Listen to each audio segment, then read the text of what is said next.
Alors, scope, c'est comment? Eh bien, déjà, il faut que je m'y fasse, on dit scopier et non scope. La première chose qui m'a marqué, c'est que pour une capitale, c'est super vert. Autour de l'appart, on a le mont Vodno derrière et la vue sur la ville devant.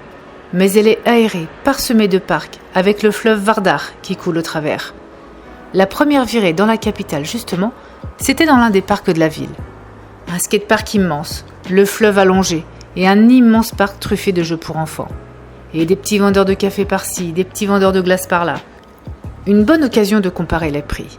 Donc on vient d'acheter 3 glaces. On a payé 130 dinars. Maman, touche ma langue. Il est gelé. Et du coup, ça revient à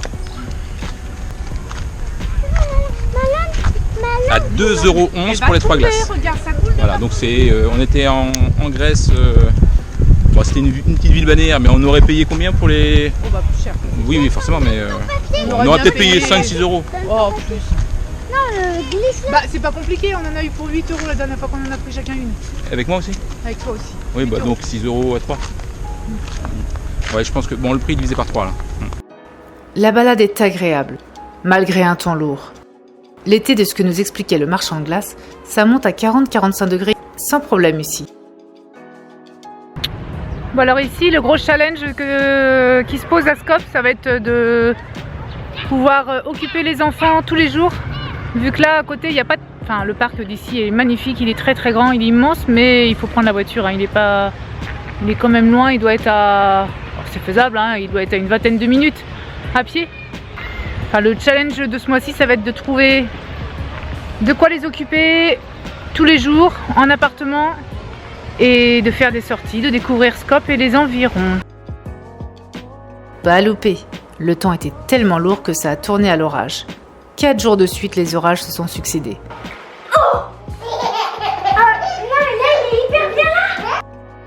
C'était juste l'occasion parfaite de faire comprendre le phénomène aux enfants et de répondre à leurs questions. L'orage. Pourquoi il y a de l'orage puis que ça s'arrête? Oui, normalement ça doit continuer toujours. Une fois les enfants couchés, Christophe et moi sommes restés de longs moments à regarder le spectacle. C'est une chance d'avoir de belles surprises comme ça, différentes tous les mois. Dans chaque maison, on y trouve des trésors. Ici, notre propriétaire est docteur et les livres qu'on y trouve dans le salon sont juste une mine d'or. Après une première observation rapide, j'ai déjà vu plein de choses à faire avec eux. Mais j'aime bien savoir ce qui les intéresse. Alors je reconnais le cerveau. Oui. Moi je reconnais les voitures. Le nez. Oui. La bouche. D'accord. Ça c'est quoi? La langue. Ah oui. Je ferai donc en fonction de leurs questions, de leurs réactions. Clairement, le corps humain, ça les intéresse. On continue de jouer autant que possible avec les enfants. On ferme notre cabane. Après. Et Jonah, de son côté, continue de progresser en motricité.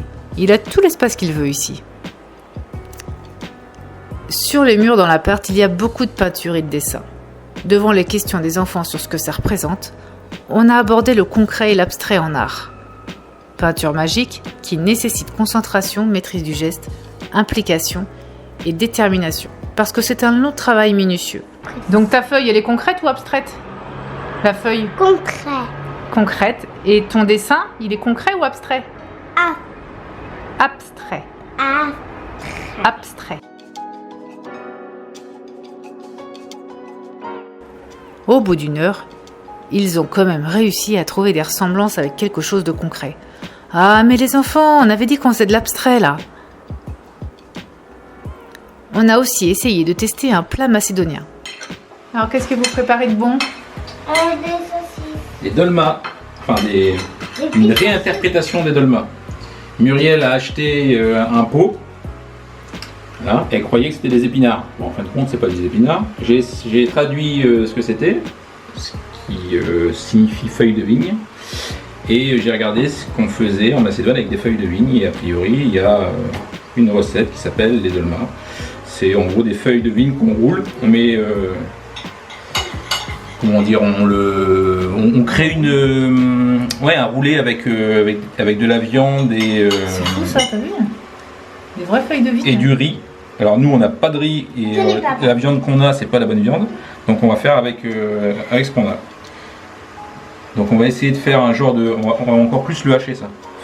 Ouais. Encore plus fin. Ouais, encore plus fin. Essaye de recouper encore en deux. Bon, apparemment, le résultat était pas génial. Chaque jour, on écrit ensemble, quelques nouveaux mots ou quelques nombres.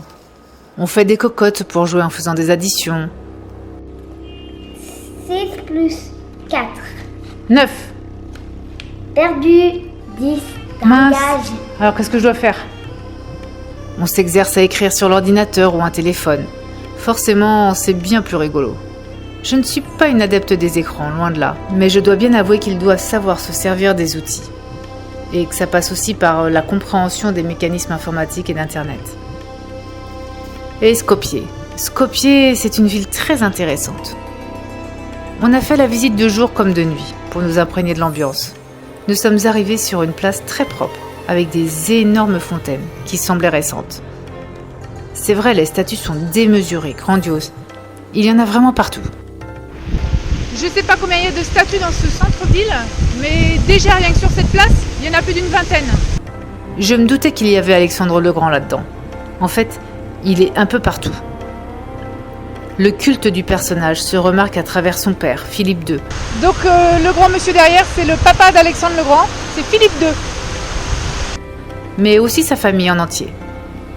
Sa mère Olympias enceinte, sa mère Olympias qui embrasse son fils, sa mère Olympias qui guide son enfant. Personnellement, j'aime bien comprendre ce que je vois, et là il y avait tellement de statues partout que je n'avais ni le temps ni le courage d'aller chercher la signification de chacune. En tout cas, le but recherché, c'est clairement qu'on les voit. Les jeux d'eau, la grandeur des statues, je suis très surprise. Je m'attendais à un centre bien plus vieux. On s'enfonce un peu dans les ruelles, et là plus rien à voir. Des rues pleines de charme authentiques, des commerçants, oui, mais pas que des boutiques souvenirs. Ça vit ici. Je regarde où nous sommes, c'est le vieux bazar de Skop. On y trouve des magasins d'antiquités qui intriguent les enfants, mais aussi des boutiques de tapis, d'influence musulmane, turque plus précisément, des magasins de robes de mariée. Les tissus sont vraiment bien différents de ce qu'on fait en France. Des perles, des strass, beaucoup de travail sur les robes. Des magasins d'habits traditionnels, des bijoutiers aussi. On sent l'influence musulmane. On croise beaucoup de femmes voilées d'ailleurs. Le quartier est immense. J'apprendrai sur le retour que c'est le deuxième plus grand bazar des Balkans après Istanbul. On s'arrête déjeuner dans un turc. Je crois que j'ai perdu bébé. On ressort du vieux bazar pour prolonger le centre en repassant devant nos fameuses fontaines de tout à l'heure. On traverse le pont de pierre avec au fond une gigantesque place où se dresse une fontaine démesurée d'Alexandre le Grand bien sûr.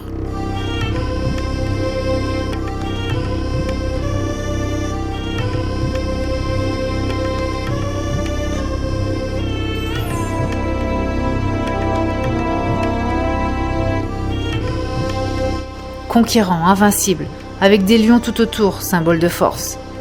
La fontaine en elle-même est tellement grande et fournie qu'il nous faut un bon moment pour l'admirer entièrement. Juste derrière, on repère la porte de Macédoine, appelée aussi l'Arc de Triomphe. Je cherche à comprendre un petit peu l'histoire de la ville. En fait, tous ces bâtiments culturels et administratifs ont été créés pour le projet Skopje 2014, car depuis le tremblement de terre de 1963, la ville n'avait plus rien. J'ai lu beaucoup d'articles sur Skopje, de voyageurs mais aussi de Macédoniens. Ce projet, ces monuments, ont fait grincer des dents beaucoup de Macédoniens à cause de son coût exorbitant. Beaucoup donnent à Skopje un côté très kitsch de par ses centaines de statues un peu partout. Personnellement, moi, j'aime beaucoup. Ça ne m'a pas du tout choqué d'en voir autant. J'ai trouvé que c'était même plutôt surprenant et agréable. On s'en souvient quoi. Et puis ce centre, il rassemble les gens autour de jeux d'eau, de cette immense place. C'est vivant, dynamique. Moi, j'ai adoré en tout cas. On a encore plein de choses à voir ici alentour. À très vite.